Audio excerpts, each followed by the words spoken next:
Am I the a-hole for leaving my girlfriend after she constantly belittled me in front of her friends? I'm 26 and just got out of a 2-year relationship. I ended things a few weeks ago, and she, female 26, has been telling everyone I blindsided her. But I honestly don't feel bad about it. For most of the relationship, she had this habit of making me the joke around her friends. She'd call me soft for not being confrontational, make fun of my job. I'm an engineer, and even joked once that I was the woman in the relationship because I cook and clean more than her. Her friends would laugh, and when I pulled her aside later, she'd just say I was being too sensitive. It wasn't just around others either. If I brought up something bothering me, she'd roll her eyes or say I was starting drama. I stopped talking about stuff that upset me because I knew it would either turn into a fight or be dismissed. I finally hit a breaking point when she made a joke at a party about me being the broke one, while I was literally covering most of our rent along with the utilities, food, etc. I didn't yell, I didn't fight, I just left that night and didn't go back. Now she's posting online about how I ghosted her, and her friends are messaging me saying I should have talked things through instead of walking away. But I feel like I did talk for 2 years. Am I the a-hole? Now for the top comments. Bad-mouthing your partner in front of your friends is the most disrespectful thing ever. Not the a-hole. I really hope some of the people I've met knew this. Just comment on her post what you've said here and block her and her sad little friends. You repeatedly belittled me for your own entertainment. I told you to stop. You didn't. This is a situation entirely of your own making. Good for you. In no way, shape, or form you're the a-hole. She was. Totally agree. OP, you gave her 2 years to treat you better, and she chose to keep disrespecting you. Walking away wasn't ghosting. It was finally protecting your peace. She doesn't see anything wrong with it, that's the problem. But I think I decided to just prioritize myself. She confused you for someone with no self-respect. She will quickly move on to find another victim. Next story. Am I the a-hole for telling my girlfriend that we are not living together if she wants to split joint expenses proportional to income? I, 28 male, met my girlfriend 2 years ago. My girlfriend is in grad school and lives off the small stipend she receives and student loans. I make fairly good money. My girlfriend wants to move in with me. I live in a house owned by my grandparents and do not pay rent at their insistence. My girlfriend's current rent alone takes up almost her entire stipend each month. Plus, she has utilities, food, medical insurance, car payment, medical bills, credit card debt, etc. The landlord is raising rent, and she has not been able to find a cheaper place that feels moderately safe and sizable enough for her and her dog. So she wants to move in with me.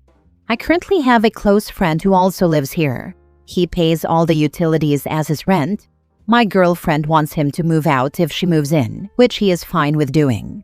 I have talked to my girlfriend and stated that if she moves in, we should split the joint bills and expenses 50-50.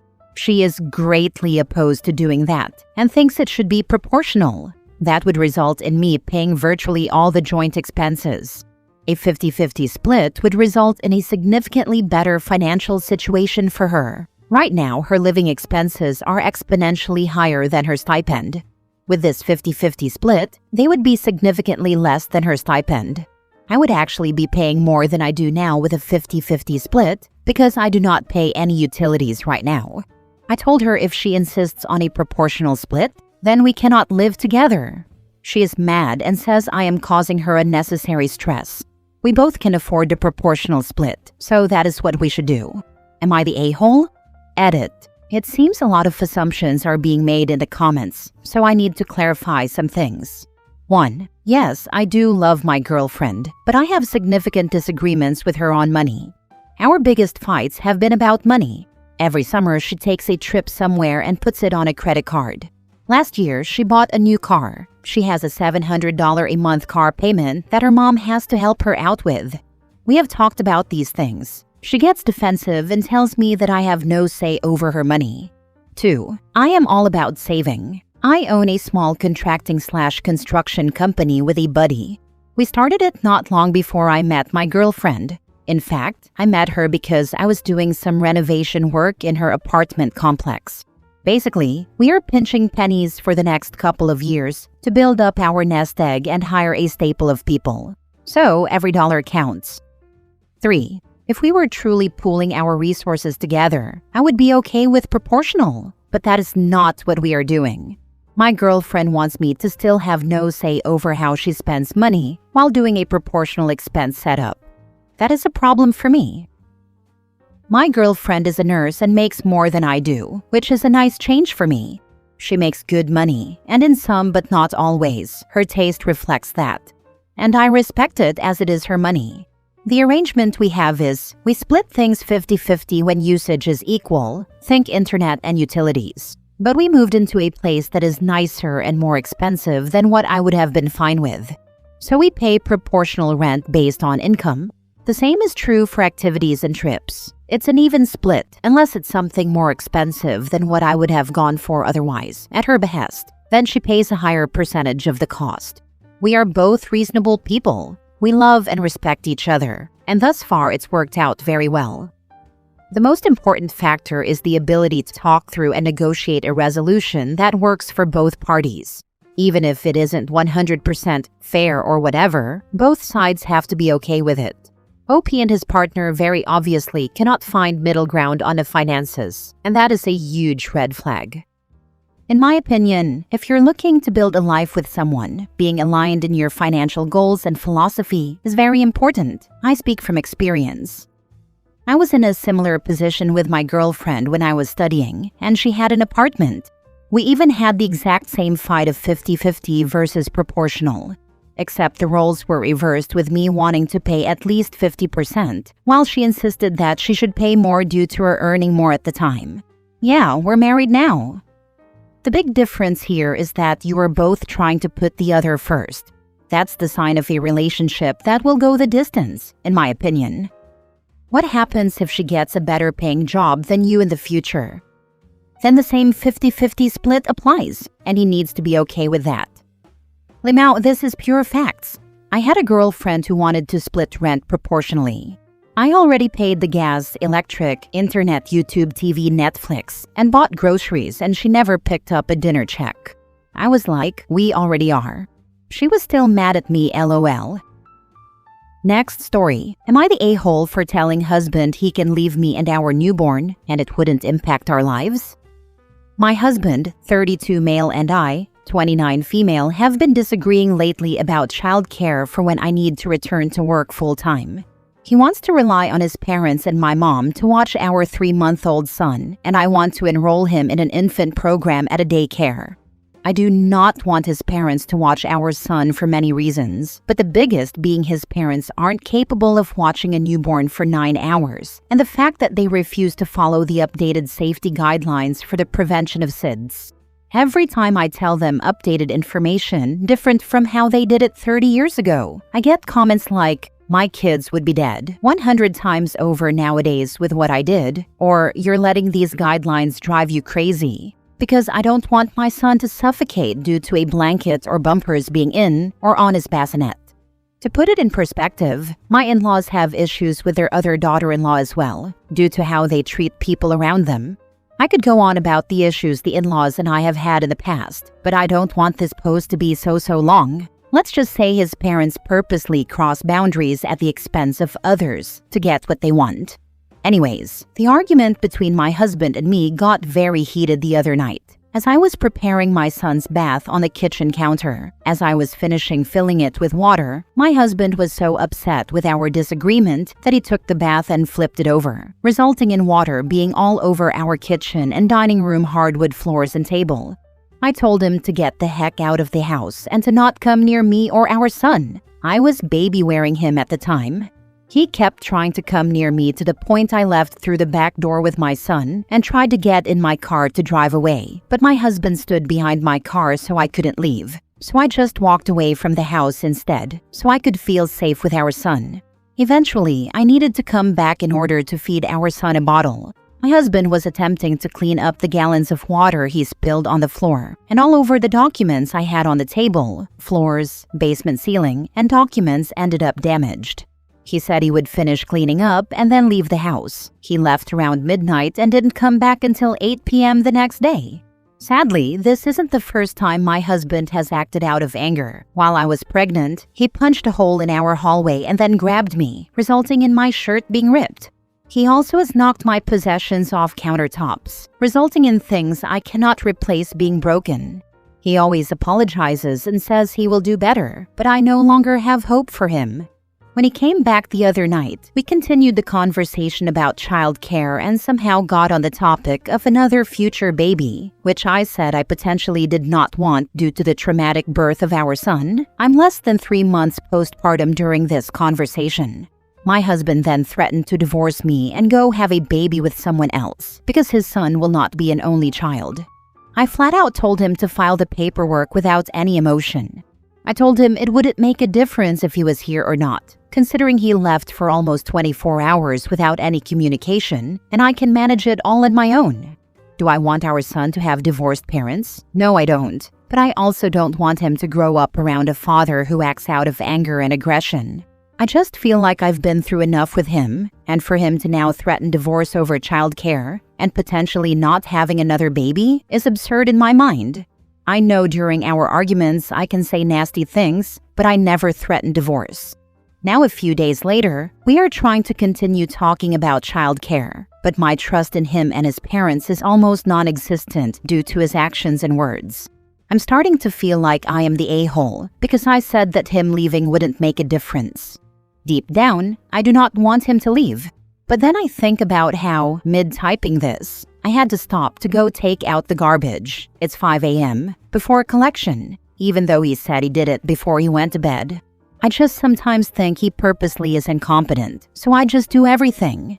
He says I won't have to coordinate with our parents on who's watching our son during the week and that he would do it. But I know that won't happen, and I will have to end up doing it. I just don't need the extra stress and would rather have something consistent. I just don't know what to do or if I am an a-hole for not wanting this life as it is right now for our son. Any advice or words of wisdom are welcome. Now for the comments. You have way bigger problems than childcare. Your relationship shows numerous red flags that you will eventually become a victim of DV, laying hands on you, tearing your shirt, throwing things when he is angry, punching walls, controlling who you can see, not allowing you to put your son in daycare, gaslighting and manipulating you by saying he will divorce you and have a child with someone else, controlling your movements, standing behind your car so you couldn't leave, careless disregard for the safety of your child, throwing the water while you were wearing the baby. I'm a former copper who worked in DV for years, and I'm telling you that you are not safe with him. If he doesn't leave, you should. He is violent, aggressive, and purposefully only damages and breaks your stuff, mementos, and documents during his rage blackouts. He tried putting his hands on you while you were pregnant, and now while you were holding your baby when he flipped the wash basin, and he wouldn't let you leave or feel safe. He is adamant about his parents watching your child when they refuse to follow medical advice about SIDS. Why are you with this person? Do you want your son to grow up around a parent who is violently abusive to his mother and towards him, and constantly puts his own child in unsafe situations?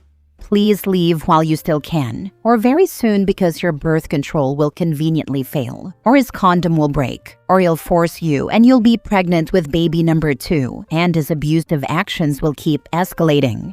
You're not the a-hole with regards to him and wanting to divorce him, but the a-hole if you continue in this abusive relationship.